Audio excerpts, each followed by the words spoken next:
You look awesome. Yeah, okay. Good morning, everyone. Food is indispensable for human being, right? Yes. But in the past 20 years, we all must drink this. Yeah. This. Where did you get this? It's delicious.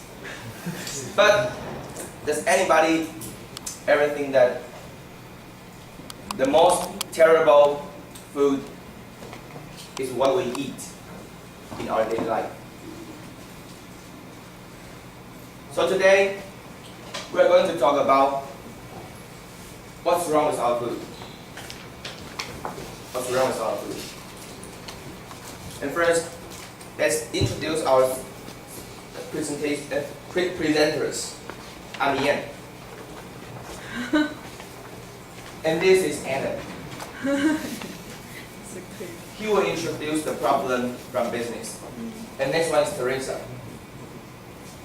She will tell us the business ethics. And the last one is Dennis. He will tell us how to solve the serious problems. Okay. Let's see some examples. The first one is Taiwan. Kang Shi Fu instant noodles. Juice. Pudding. And the soy milk. I believe we all have eaten it. But they all have the same choices. What? It's from the same company. Yes. They all remain the same question is the cooking oil recycled from the restaurant waste. In the past, we are also threatened by poison starch in the plastic sector. Okay. In our neighbor, China, they are famous for fakes. Really? Yes. Fakes. And even now, they use the fox meat to pretend the donkey meat. Yes, it's terrible. Really terrible. And Japan, I think everybody have good impression on Japan's food. But now, Japan is also have a problem on cookies and milk. Speaking of that, we all have a big problem. What can we eat? Is there any food still healthy? It's a big problem, really big. And now we are going to welcome Alan to tell us what's wrong with our food. So he will tell us what's wrong with our business first. Hello, I'm Alan. I'm going to analyze the problem behind the food industry, and I'm going to divide it into two parts: the external part and the internal one. And let's begin with the external problem. First, the poor profitability of the food industry. I think the main reason is the consumer habits. We all used to pursue the products with high CP value, not only cheap but also valuable. So once products get higher, consumers will say no to the expensive one. So that force company to lower their profits. And the other reason is the higher expense than before. For example, company nowadays expend more advertisements expense than before. So more expense because because the lower profits that company earns. So companies have to make a choice about lowering their prices or products or the raw materials. And the second, government. The customs have lots of laws at first line. They have no rigid check of the merchants, importers. Many companies use the fake certification to avoid the stricter examining. Dingxin use these manners. They use these ways, imported a lot of bad oils inside.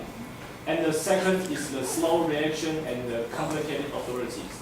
We take Food and Drug departments, for example, 卫福部. Their inspection technology even can't detect out the heavy metal toxin in oil. So, and in the food industry, there are three different departments in this food industry. So once problem happens, it is difficult for us to figure out who should be responsible for this. So our question is, who can protect us at the first time? And the third is the fair laws and the food certification. Recently, the direction of amending laws is toward expanding the punishments. However, it didn't get the positive result because big companies doesn't afraid at all, especially the fine. Because comparing to their enormous profits, the fine is really a small cost. And the GMP being out of order, it has been controlled by big companies for a long time and gradually losing their trust from people. So our question is, who can give us a credible certification? And we are going to talk about the internal problems. And the first is the bad quality control of companies. And the first is the negligence of raw materials. Few companies will do thorough evaluation to their suppliers and the manufacturers. They all think they are innocent because they say they didn't know their products from other companies is problematic. So Dingxin also say he is one of the victims of these events, but I think no one would believe that they are really completely innocent, because I think this problem can be solved if they use a rigid evaluation before they choose the manufacturers. And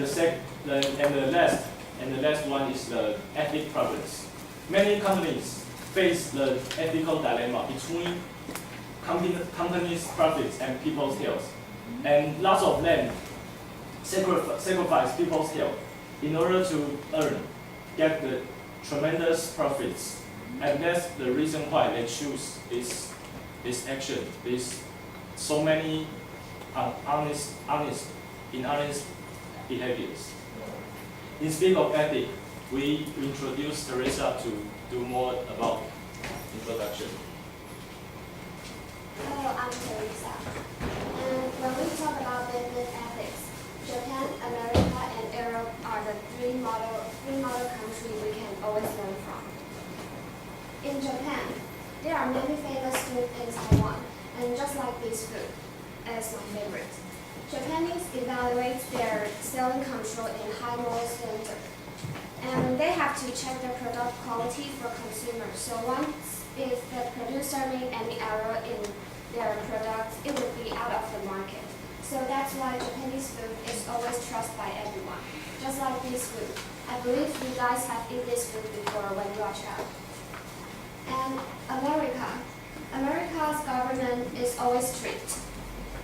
if there are any problem or error in their food or products, they'll remove all their products out of the market actively, not like Taiwan. And also, the strict law in America will make the producer or the company lost a lot of money or even go bankrupt. So there's always food. I think this is the reason why there's always food problem in American food. And how about Europe? Europe government is always strict too, but the most different and most important is their media. They think the media have big power to control or influence consumers' mind. So when there's any problem with their food, the government will use the media to tell the consumer the truth and warning the producers.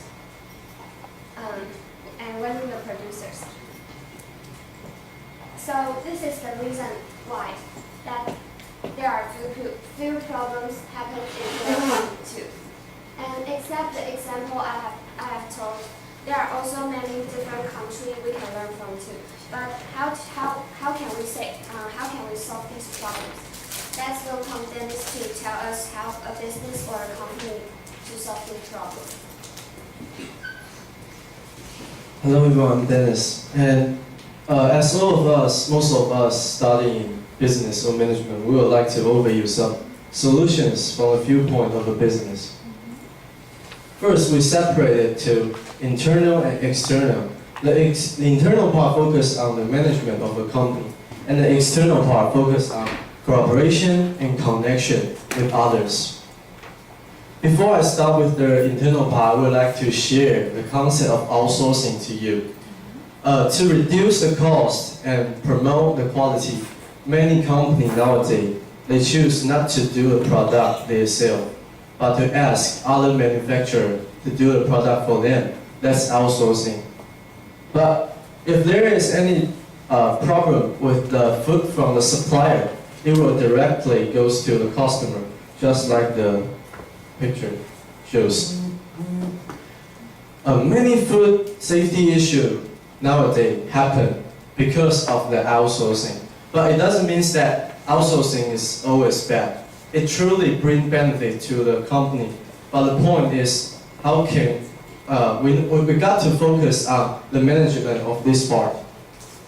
So therefore, the food traceability management system, we suggest the company to apply this system. To reach this, we classify the supplier according to their size, credibility, and history. And then we decide the level of test to apply on their food. Sharing information is also important. The transparency in information helps us know more about the product from the supplier. The second part is resource application. Many companies spend a lot of money on advertisement, but we think that's not totally correct. The better way is to remove the resource to maintain or increase the quality. And this is a better and more powerful advertisement. For the external part, we suggest the company to cooperate with others and establish the Food Safety Foundation. In Taiwan, there are more than 200,000 food manufacturers. It is too difficult and complicated for government to manage it.